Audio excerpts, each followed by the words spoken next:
La prochaine performeuse est tout simplement l'organisatrice de ce festin, que dire, de cette orgie de plumes, de sensualité, de beauté, de sueur, de paillettes.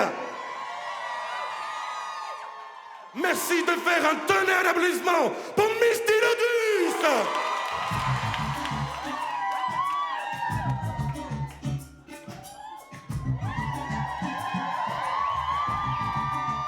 J'étais super jeune.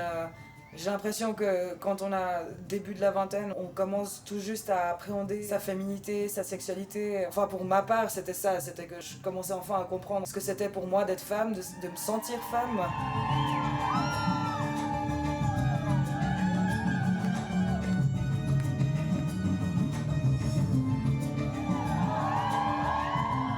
Je sais que j'assumais vraiment très mal mon corps quand j'étais plus jeune, justement en étant à moitié indienne, mais j'ai grandi en Inde. Ben voilà, en Inde, j'avais pas du tout le même physique que les indiennes avec qui j'étais à l'école. Et quand je suis arrivée en Suisse, j'avais encore moins le physique des Suisses qui étaient à l'école avec moi, quoi. J'ai l'impression qu'en fait mon corps était non désirable et n'était pas ce qu'il fallait être. Et du coup, c'était très difficile pour moi.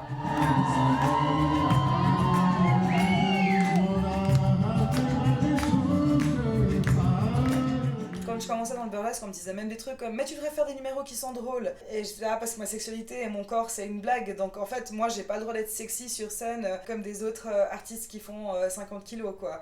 Moi, je dois rire de mon corps et je ne peux pas être un être sexuel. Et c'est comme si on me refusait, en fait, d'être qui je suis.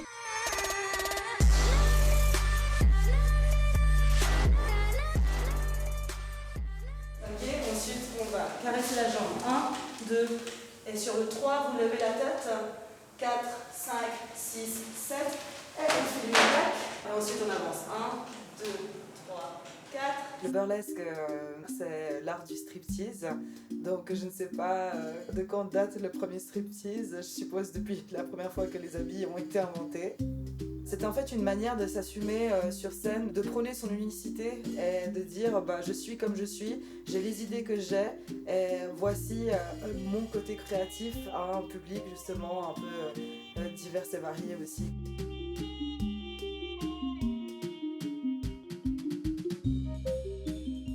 Productrice en Suisse qui m'a dit c'est sympa ce que tu fais mais tu devrais pas te mettre en fait sous cet angle-là parce que ça avantage pas ton corps et ton dos c'est pas la meilleure partie de ton corps à mettre en valeur.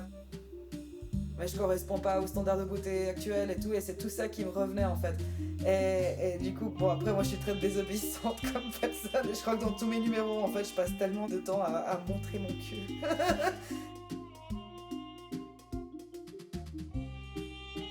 Mon numéro de dragon, j'ai un côté vraiment d'énergie sexuelle sur scène.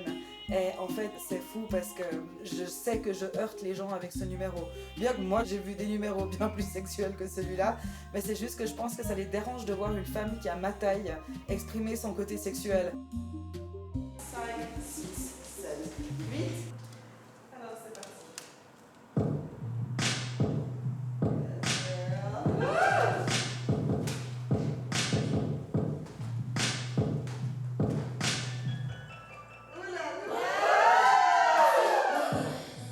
J'ai toujours été pleine de complexes, et j'en ai toujours, on s'entend. Mais disons, j'arrive mieux à les gérer, à les accepter, à les challenger aussi. J'arrivais pas à prendre la place, à prendre de l'espace, à m'affirmer en fait. Là, j'arrive à me dire, ok, ça c'est ma place. Et puis j'ai le droit d'être là et puis de m'affirmer. Le tease, justement, c'est taquiner. Jouer avec le public et justement, peut-être lui en faire vouloir un peu plus. Vous voyez ce que je veux dire ?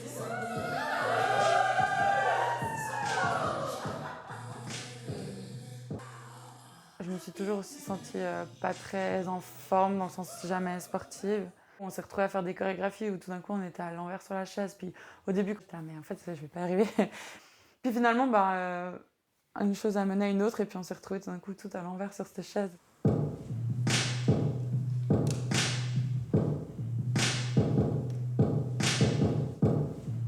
En Suisse, il y avait très peu de shows, surtout pour des gens qui avaient moins d'expérience.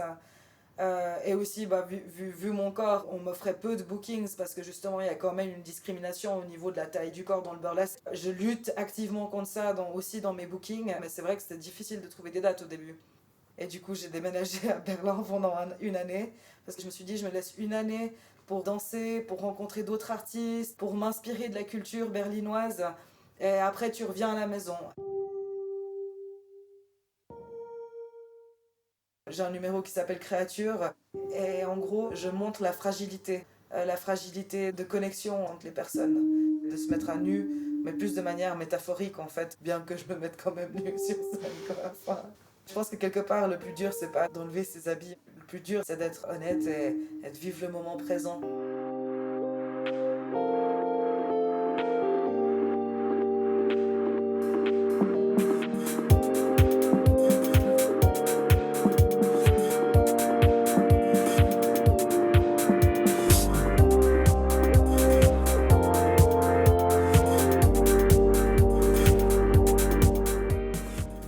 Très timide de base, vraiment, c'était maladif à l'époque. Mon premier cours, on se dévoile, c'était pas complètement inattendu, hein. Je savais plus ou moins. Mais ça a été assez compliqué. Il n'y a aucune raison d'avoir honte de son corps et utiliser son corps comme instrument artistique à faire passer des messages, à raconter des histoires. Je vois pas pourquoi dans le milieu artistique la nudité choque, je ne comprends pas. Je pense juste que les gens ils sont trop attachés à des valeurs qui sont complètement dépassées où ils se disent que t'es une pute si tu te mets nue. C'est une nouvelle manière en fait de rabaisser les femmes quelque part. Parce que tout ce qu'on fait pour notre propre indépendance et notre propre plaisir, c'est mal.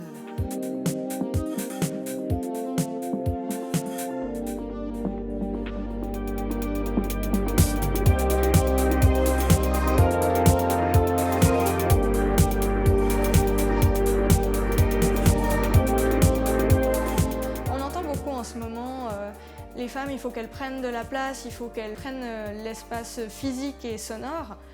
Mais moi, en fait, dans mon caractère de personne timide et réservée, je suis pas très à l'aise avec le fait de prendre de l'espace physique ou sonore. Donc, est-ce que je suis les dictates de la société ou est-ce que c'est vraiment ma nature profonde? Je sais pas.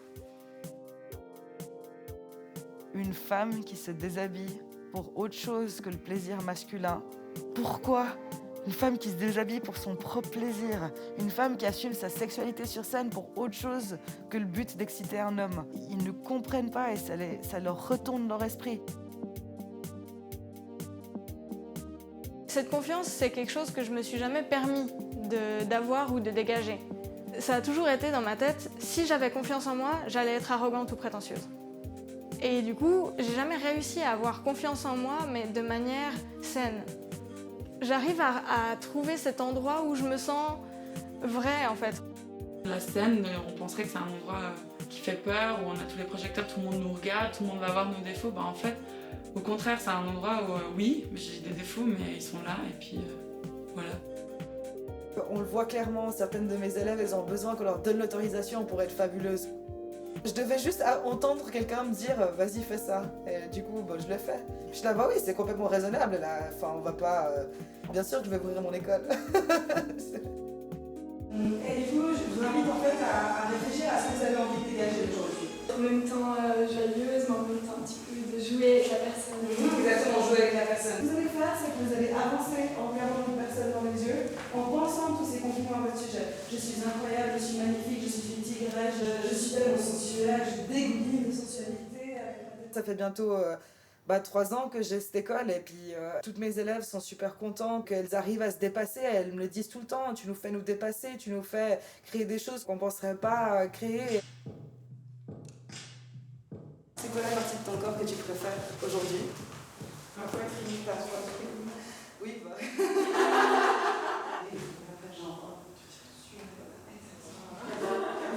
C'est important d'avoir une représentation avec des gens comme moi, parce que moi, j'ai jamais eu quelqu'un comme moi à la télé. On a tous et toutes des corps différents, mais on voit toujours les mêmes dans les journaux, à la télé, dans les séries, etc. Puis de pouvoir voir toutes ces personnes avec des morphologies différentes, de pouvoir voir Misty et de pouvoir aussi me voir moi sur scène, de me dire voilà, je prends ma place, j'existe, je suis là, Et je peux me sentir bien dans ma peau, je peux me sentir belle sur scène. Et ça a beaucoup changé dans tous les aspects de ma vie. En termes de confiance en moi, en termes d'affirmation par rapport aux autres, aussi dans ma sexualité, dans mon rapport au corps, etc. Ça a vraiment beaucoup changé de choses.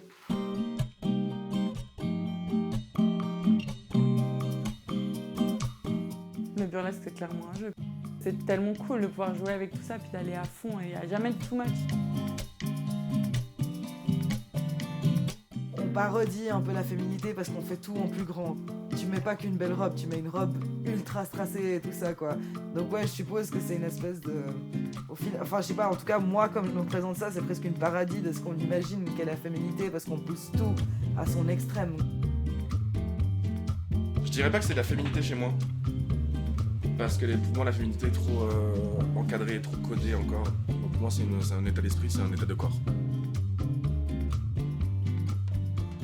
On ne naît pas féminine. Au fur et à mesure de la découverte et puis vraiment de se lancer à fond dans le burlesque, plus je me suis rendu compte que c'était une vraie performance et qu'en fond, n'importe qui pouvait être féminine. L'expression de ma féminité dans le burlesque était important à un moment donné. Clairement, je me sens femme. Mais par contre, ce qui est le plus important pour moi, c'est plus exprimer la puissance, exprimer certaines émotions et en fait de pouvoir toucher les gens d'une certaine manière que vraiment parler de féminité. J'ai l'impression qu'on utilise le mot féminité alors qu'en fait, ce qui est plus vrai, c'est uniqueness. Et je l'ai déjà dit plein de fois, unicité. Mesdames, messieurs, et saveurs entre deux, bienvenue au Burlesque Extravaganza! Challenger la perception que les gens ont de moi. Là, au spectacle, il y a pas mal de gens qui viennent me voir, qui me connaissent, très réservés. Et j'aime bien challenger ça, en fait. J'aime bien challenger cette image et de dire je suis pas que ça. Je suis tout un panel de choses. J'ai plein de choses à montrer, mais peut-être pas de la même manière.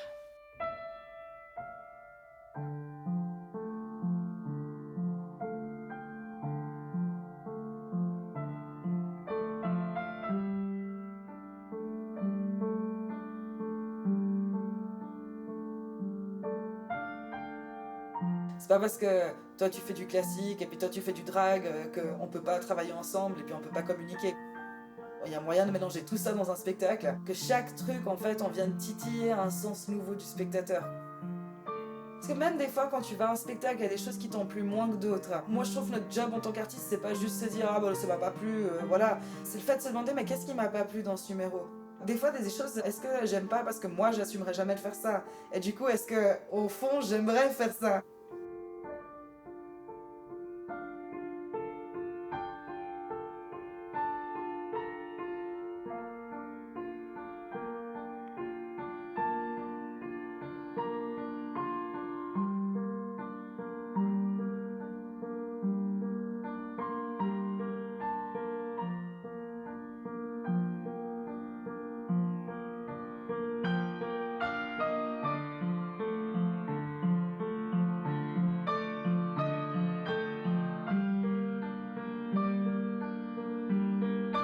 Au début, j'avais un peu cette impression que c'était un rôle que je me donnais.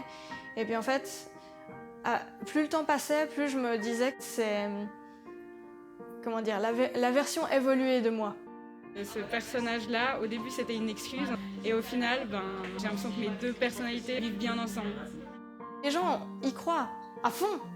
Enfin, il y a des gens qui m'ont récemment dit « Mais t'as tout le temps tellement confiance en toi. » Moi